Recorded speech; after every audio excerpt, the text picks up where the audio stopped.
안녕하십니까? 배팅 부동산 일단 나가 전세금 내일 줄게 계약금 날릴 수 있다 진행하도록 하겠습니다. 자, 제목이 좀 건방진데 자, 이 제목은 제가 붙인 게 아니라 동아일보 기사 제목을 제가 인용을 한 겁니다.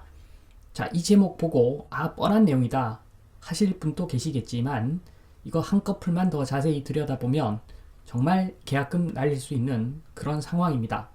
자, 그 부분까지 설명을 드리겠습니다. 우선 기사를 보면 이사 다음 날 전세금 반환, 자, 이렇게 요구를 하면 일부 짐은 남겨둬야지 유리하다는 내용이고 당연하죠. 그리고 약속을 지키지 못하면 집주인이 전세금 반환 안 한다는 이야기죠. 그러면 임차권 등기 명령 완료하고 나서 남은 짐을 빼야 된다. 자, 그리고 나서도 전세금 반환하지 않으면 전세금 반환 소송으로 지연 이자까지 청구가 가능하다는 내용인데, 자, 기사 조금 더 자세히 보면 원칙적으로 전세금 반환은 이사 당일 동시에 이루어져야 한다. 자, 그 이사 당일에 짐 거의 다 뺀 상태에서 집주인 또는 부동산 불러서 자, 이제 요 짐만 빼면 이제 다 뺀 거다. 자, 빨리 입금해 주세요. 이렇게 하고서 서로 확인하고 나머지 짐 빼는 게 그게 순서죠. 그게 정상인데 일단 나가 전세금 내일 줄게. 자, 이거 안 맞는 이야기죠. 이거 원칙적으로는 안 맞는 이야기입니다. 자, 계속 기사를 보면 서로 간 합의를 통해 설정한 전세금 반환 시기가 이사 당일이 아닌 다음 날이라면 해당 날짜가 임대차 계약 종료일이 된다. 자, 그 다음 날이 임대차 계약 종료일이 된다. 자, 따라서 집주인과 세입자는 동시 이행 관계이기 때문에 보증금을 돌려받지 않은 상황에서 이사해야 한다면 일부 짐을 남겨놔야 한다. 자, 당연한 이야기입니다. 일부 짐을 남겨놓았다면 임대차 기간이 끝나도 세입자가 집을 계속 점유한 상태로 간주돼 집주인을 압박하는 효과가 있다. 자, 이것뿐만 아니라 법적으로 점유를 유지하는 것 엄청난 권리입니다. 자, 정리하겠습니다. 첫 번째로 기사 내용. 자, 동시 이행 관계. 자, 임차인은 명도, 그러니까 집을 비워주고 자물쇠를 넘겨주고 요즘은 비밀번호 가르쳐 주는 거죠. 임차인은 그런 행위를 하고 그리고 임대인은 전세금을 반환해 주는 것, 그것을 동시에 이행해야 된다는 내용이죠. 자, 그래서 그 앞서 보면 짐을 좀 남겨둬야 된다 요 내용이 있는데 그 부분이 2번. 자, 임차인이 명도를 해주면은 점유가 소멸되는 거죠. 그러면 대항력이 사라집니다. 자, 대항력이라고 하는 것은 자, 계약이 되어 있어야 되고 임대차 계약이 되어 있어야 되고 전입이 되어 있어야 되고 그리고 점유를 계속 하고 있어야 되는데 자, 점유가 소멸되면 대항력이 사라지는 거죠. 자, 법적으로 권리가 없어지는 겁니다. 따라서 권리 지키기 위해 임차인은 짐을 다 빼면 안 되겠죠. 자, 그리고 나서 전세금 안 돌려주면 그러면 임차권 등기 명령 하면은 한 2주 걸릴 거고, 자, 그래도 돈을 안 돌려준다. 그러면 경매를 진행해서 이자까지 받으면 된다는 이야기인데, 자, 이거 어떻게 보면 현실 세계에서는 드문 케이스입니다. 자, 보증금이 소소하면은 이런 관계도 성립하겠지만 일반적으로 좀 제대로 된 집을 임차할 경우, 전세로 임차할 경우, 자, 이것은 동화 속 이야기입니다. 자, 여유 있는 사람이 전세 왜 살겠습니까? 그리고 여유 있는 집주인이 전세 계약을 왜 하겠습니까? 자, 다 돈이 없죠. 그렇기 때문에 문제가 생깁니다. 자, 요런 겁니다. 자, 현실에서는 지금 위에 보시면 구계약, 지금 현재 계약이 임대인 A와 임차인 B의 계약인데 지금 5억 전세, 그래서 임차인 B가 나가면 5억을 받아야 되는 상황인데, 자, 임차인 B가 새로운 집으로 이사 간다고 합니다. 그래서 새로운 계약, 임대인 Z와 새로운 계약을 체결하고서 나중에 그 잔금을 치러야 되는데 임차인 B 돈이 없죠. 자, 그런데 임대인 A도 돈이 없습니다. 영끌했습니다. 자, 그러면 방법은 하나밖에 없죠. 자, 임대인 A는 새로운 임차인 C를 구해서 이 사람한테 돈을 받아서 그 받은 돈을 임차인 B에게 주고 임차인 B는 그 돈으로 새로운 임대차 계약을 임대인 Z와 할 수밖에 없는, 자, 이런 상황이 거의 대부분입니다. 자, 금액이 좀 되면 전세 계약 이런 식으로 다 할 수밖에 없는데, 자, 여기서 자, 일단 나가. 전세금 내일 줄게. 자, 이거 계약금 날리는 거죠. 임차인 B는 계약금 날리는 겁니다. 자, 요 내용 좀 보겠습니다. 2번 임차권 등기 명령은 이론. 자, 상당수 임대인은 영끌러죠. 자, 그래서 전세 계약하는 것인데 한 번씩 사고가 터집니다. 자, 다른 집 전세 계약한 구계약 임차인, 위에 그림에서 임차인 B죠. 임차인 B는 계약금을 운에 맡기고 입금한 것이다.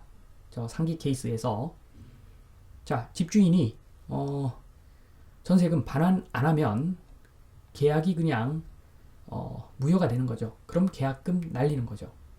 자, 그런 경우에 임차인 B는 소송할 수 있겠으나 그 계약금 100%를 받을 수 있을까? 자, 이것은 의문입니다. 자, 2대8 가르마 될 수도 있고 뭐 3대7, 5대5 상황에 따라 다르겠죠. 자, 그렇기 때문에 제가 임차인은 계약금을 운에 맡기고 입금한 것이다 라고 표현을 했습니다. 자, 실제로는 자, 이렇게 해야 되겠죠. 자, 똑같은 그림에 제가 그 계약금을 좀 입력을 했는데, 자, 이런 경우에는 자, 첫 번째로 임대인 A는 새로운 임차인 C를 일단 찾아서 계약을 해야 됩니다.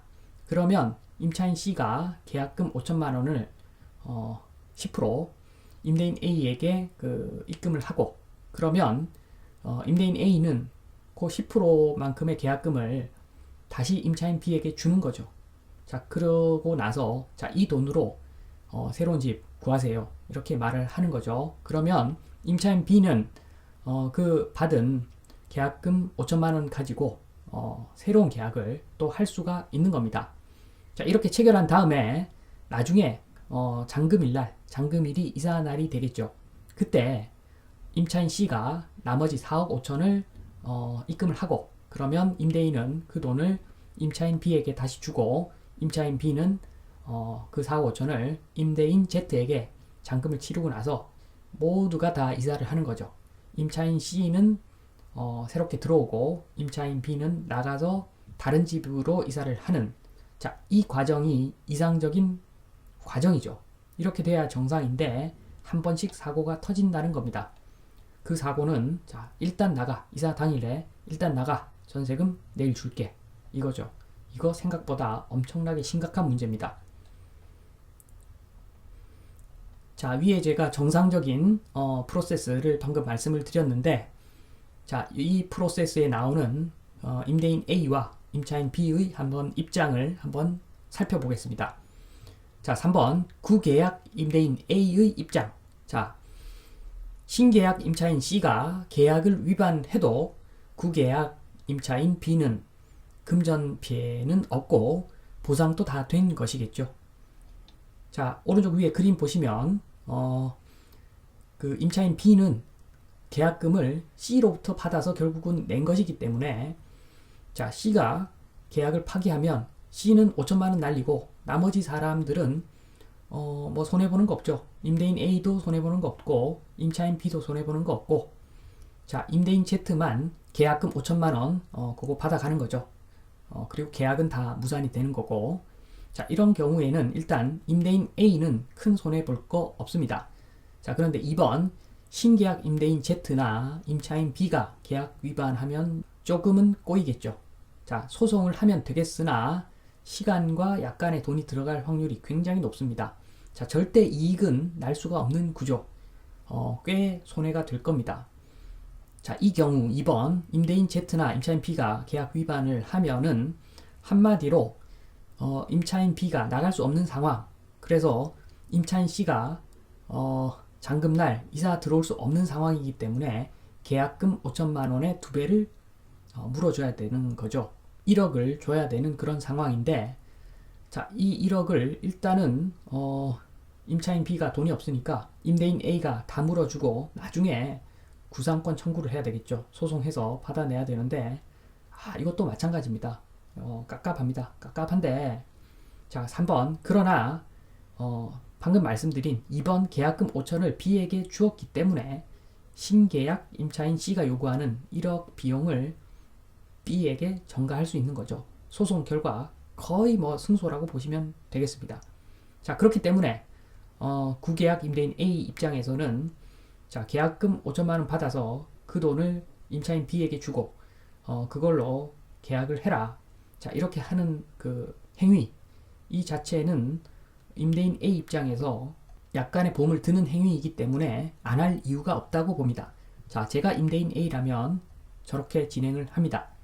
자, 그 다음 4번 구계약 임차인 B 입장. 자, 신계약 임차인 C가 계약 위반을 하면 자, 잔금 4억 5천을 안 준다는 거죠. 그러면 구계약 임차인 B는 계약금 5천에 대한 부분만 포기를 하면 되는데 어차피 이 계약금 5천은 C 돈이기 때문에 뭐 그거 포기해도 아무 상관없죠. 그리고 일단 임차인 B는 그대로 일단 몇 개월 더 눌러 살면 되니까 큰 문제는 없을 것 같습니다. 자, 2번 그런데 신계약 임대인 Z가 계약 위반하면 좀 꼬이죠. 자, 소송하면 물론 되겠으나 시간과 약간의 돈이 들어갈 확률 마찬가지로 높습니다. 자, 이것은 임대인 Z가 계약 파기에 대한 비용을 내고 자, 계약금 5천 냈으니까 자, 1억 다시 반환 받고 그 돈을 임차인 C에게 임대인 A를 통해서 다시 주는 거죠. 그래서 결국 신계약 임차인 C가 보상을 받는 그런 구조인데 자, 단번에 해결되지는 않고 소송해서 Z로부터 받아내야 되겠죠. 자, 이런 경우에는 마찬가지로 시간과 돈이 좀 들어갑니다. 자, 그러나 어차피 임차인 B 입장에서는 전반적으로 봤을 때 자, 이런 식으로 계약금 받아서 계약하는 것이 마찬가지로 보험이죠. 그래서 임차인 B는 이런 식으로 새로운 임대차 계약을 진행을 해야 됩니다. 그래야지 만에 하나 사태가 발생했을 때 그 사태라고 하는 것은 임대인 A가 보증금을 반납해주지 않는 경우 그 경우에 대한 보험으로 자, 이런 식으로 계약을 새로운 임대차 계약을 체결해야 되겠죠. 자, 정리하겠습니다. 앞의 내용 조금 애매하게 알고 계신 분들도 이 내용만 보시면 됩니다. 5번 임차인 B 전세금 지키기. 자, 첫 번째로 우선 새로운 임대차 계약 결과를 지켜봅니다. 자, 임대인 A와 새로운 임차인 C의 계약을 지켜본다는 이야기입니다. 자, 그래서 그 계약이 다 체결되고 나서 그 상기 계약금 1번 5천만 원을 받아서 새로운 임대차 계약을 Z와 체결하는 것이죠. 자, 무조건 임차인 B는 이런 식으로 계약을 진행해야 됩니다. 자, 그리고 만약에 3번 임대인 A가 뭘 좀 잘 모르는 초보자라면 그때는 자, 제가 그 그림을 똑같이 그려서 설명을 하시면서 자, 이렇게 해야지 임대인 A도 좀 안전하다. 자, 이렇게 합시다. 그렇게 사전에 협의해서 위에 그 프로세스를 지키도록 협조 요청을 사전에 구합니다. 자, 이렇게 해야지 여러모로 유리하다. 자, 이 말씀을 해서 설득을 해야죠. 자, 그리고 보너스로 그 6번 전세제도 이야기 좀 하겠습니다. 자, 지금 시대가 변해서 법으로 해결해야 할 일이 많습니다. 생각보다 이제 많아졌습니다. 자, 우리가 예전처럼 그 구두로 계약하고 이런 시절은 지났지 않습니까? 다 서류로 계약하고 그렇기 때문에 법으로 해결해야 될 일이 생각보다 많은데 자, 전세제도는 그런 법적인 비용, 불확실성에 대한 비용이 들어가 있지 않는 그런 제도입니다. 지금 현재 봤을 때. 자, 그래서 법적인 비용, 불확실성, 자, 이런 것들을 반영을 한다면 자, 임대인은 지금보다 전세 보증금, 전세금 더 많이 받아야 되는 것이고 자, 임차인 입장에서는 전세금 좀 DC를 받아야 정상인 거죠. 법적인 비용만큼 임대인은 더 받고 임차인은 전세금을 덜 내고 이렇게 돼야 되는데 말이 안 되죠. 임대인은 더 받아가고 임차인은 돈을 조금만 주고 자, 이 자체가 모순된 내용이죠. 자, 그렇기 때문에 자, 앞으로 전세 제도는 어차피 사라질 것이다. 자, 그렇게 보여지는데 전세 제도의 소멸은 인구 감소 때문에 아마 발생할 겁니다. 자, 지금 우리나라에만 전세 제도가 있는 것은 인구가 계속 증가를 해 왔기 때문에 주택은 오른다는 신화가 아직까지 있는데, 자, 인구 감소하면은 이 신화는 당연히 없어지겠죠. 자, 그렇게 되면 자, 전세 제도 당연히 없어집니다. 자, 집값이 팍팍 올라가 주지 않으면 전세 제도는 세입자만 유리한 제도이기 때문에 결국에는 사라질 것이다. 자, 요 말씀까지 드리면서 자, 일단 나가 전세금 내일 줄게. 자, 이거 사전에 자, 이런 일 생기지 않도록 임차인은 임대인하고 상의를 해서 새로운 집을 구해야 된다. 자, 이거 명심하라는 말씀을 드리면서 이만 마치겠습니다. 감사합니다.